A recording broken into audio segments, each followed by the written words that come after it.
infamous 616 Merc with a mouth isn't for everybody, but the good news is there's hundreds of them all across the multiverse, so you're bound to find the Deadpool for you.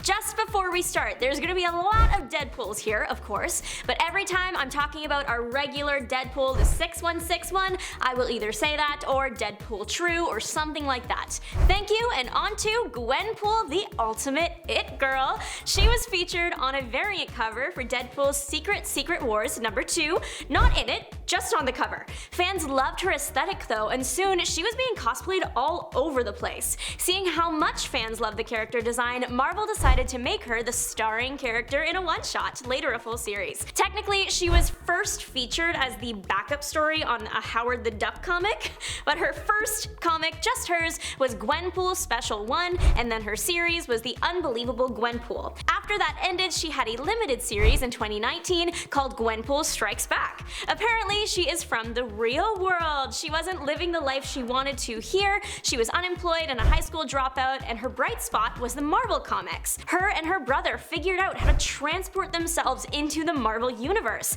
When she gets there, she orders an all-pink costume from a super tailor and retcons the Marvel universe into thinking she's a mutant. She has a lot of fun and looks great doing it. I get why people cosplayed her so much. I too want her pink heart umbrella. As a big fan of comic books and breaker of the fourth wall, she used her knowledge of comic tropes to avoid some catastrophes, and even used her vast knowledge to figure out the weaknesses of those she's fighting. Good news is, if you want your own Gwenpool, they make Funko Pops of her. Wizardpool shows up a whole 2 times in Deadpool Kills Deadpool, and yet he has my full attention. He is, unfortunately, on the side of the bad Deadpools. He has a normal Deadpool red costume, but the fun part is he's added a wizard hat and cape. Makes him pretty easy to identify.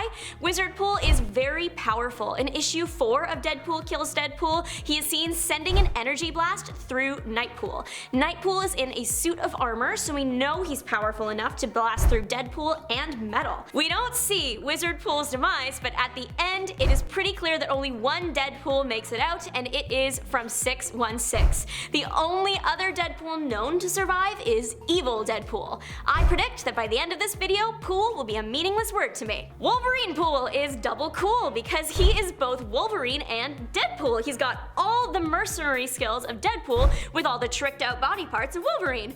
I'm talking the claws and the Atom Skeleton. We know this for a fact because when he gets incinerated in Deadpool Kills Deadpool, all that's left is a very shiny clawed set of bones. Wolverinepool has all the scars of regular Deadpool, so we can assume that he either didn't get the healing factor or it works a bit slower. But either way, the last time he was seen is in issue 3. He is not to be confused with the Deadpool Wolverine that was genetically created. Speaking of, his name is Junior, and we meet him in Deadpool The End. He is technically only seen on 1 page, but we do know quite a bit about him. The End is all about Deadpool dreaming up different endings for himself. One of them is a world where his and Wolverine's DNA gets mixed up. A pharmaceutical company stole the DNA of the pair to create their Wolverinepool. They got Deadpool's DNA because he took a joke ancestry test 200 years ago. The result is a semi-horrifying, very big giant of a monster, plus a bunch of regular-sized human ones. It takes both heroes to take him and all the others down, but they also get taken down in the process. And do you know how hard it is to take down a Deadpool and a Wolverine? This particular ending for Deadpool is described as the bloodiest, and it is directly stated that Junior committed a mass ending of life. So that hybrid Wolverinepool must have put up a fight. It's definitely an interesting concept for a story. The last panel does have a brick wall that says break if the writers ever get writer's block, so maybe the story will come to light eventually. Maybe even in the new movie, wouldn't that be something? For someone filled with so much self-loathing, Deadpool sure can be full of himself. His ego has grown pretty big, and it's about to get planet-sized, literally. Egopool, that is Ego Deadpool, is the Deadpool version of Ego the Planet. You may recognize that name from the MCU's Guardians of the Galaxy 2 as Star-Lord's dad. That's a planet. But that's not the case in the comics. Ego is still a living planet, just has no relation to Star-Lord. Which is good news. In the world of Egopool, we don't need a Star-Lord pool running around. If Egopool has all the powers of the original, which I'm assuming he does because most Deadpools that are other characters as Deadpools do. For example, Wolverinepool has the super skeleton.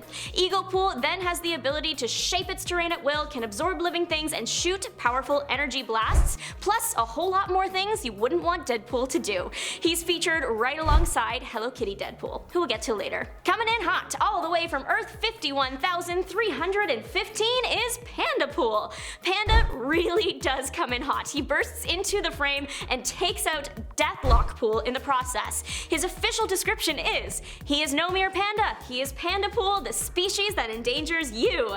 Love that, and he's on the side of the good Deadpools. Amazing. We know he is very strong and doesn't speak, he just growls, but he understands English, so I'm guessing that means there are people in his universe.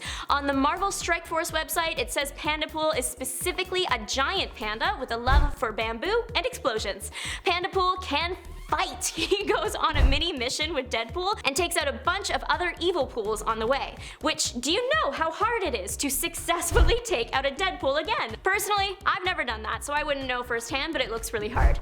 Panda heads into the nexus of all realities with Deadpool true, and the good Deadpools fight the evil ones. Pandapool puts up a great fight, taking out I think Whalepool, but he doesn't make it in the end. It's very tragic. Deadpool true has a movie moment screaming no at the sky while Squirrelpool and Birdpool fight in the back.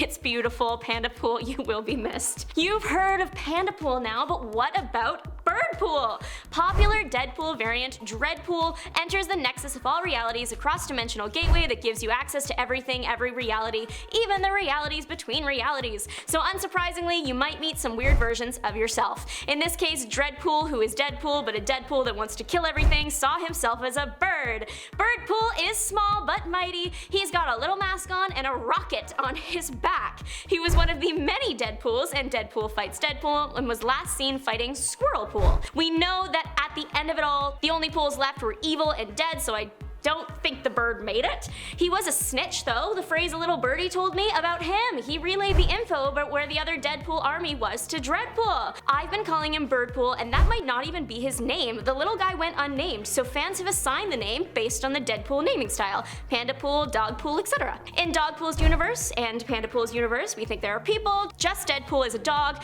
So there is a chance that in Birdpool's universe, he is just a bird with a rocket launcher, and I feel like if I were to walk around New York long enough, I would just see this. I will admit that Beard of Bees you may have seen before, because he's appeared twice. The first was in 2010's Deadpool issue 1000. In this issue, Hot Pants Zeus creates a bunch of Deadpool clones to fight each other, average Zeus activities. Beard of Beespool gets a panel to himself showing him off as one of the many new Deadpool clones. After the Deadpool brawl, we don't see Bees again, so he's presumed dead until 2013 when Deadpool Kills Deadpool comes out. He is in issue 2, and this time actually doesn't make it out. Confirmed hit on him, we see it with our own eyes. He was offed because he betrayed the evil Deadpools by feeding info to the good Deadpools. Since Beard of Beespool is known to be a clone of Deadpool True, that means he's got all the powers and strength of the original. It's unclear where he had been hanging out for the 3 years between the comics, but I'd love to find out. Hopefully a one-shot comes out or something explaining the life of the bee guy. We are heading into Jurassic Park territory now with Dinosaurpool, or Deadpool Dinosaur. He was, once again, featured in Deadpool Kills Deadpool. He is a combination of Deadpool and Devil Dinosaur. Devil Dinosaur is a mutant T-Rex, meaning he has human-level intelligence and super dino durability and strength. In the Deadpool comics, he is partnered with Moon Boy, pictured riding on his back. As cool as he is, we must stay focused because Dinopool is not one of the good guys. Because of this, he and Moon Boy perished at the hands of Deadpool True. Deadpool Dinosaur was from Earth TRN 321. Presumably, he had a healing factor like Deadpool True. He just wasn't given a chance to use it as he quickly got incinerated. Deadpool beat him once, and I also wouldn't want to fight the dino a second time no matter how cool he is. It was only a matter of time before a Hello Kitty Deadpool hit the panel.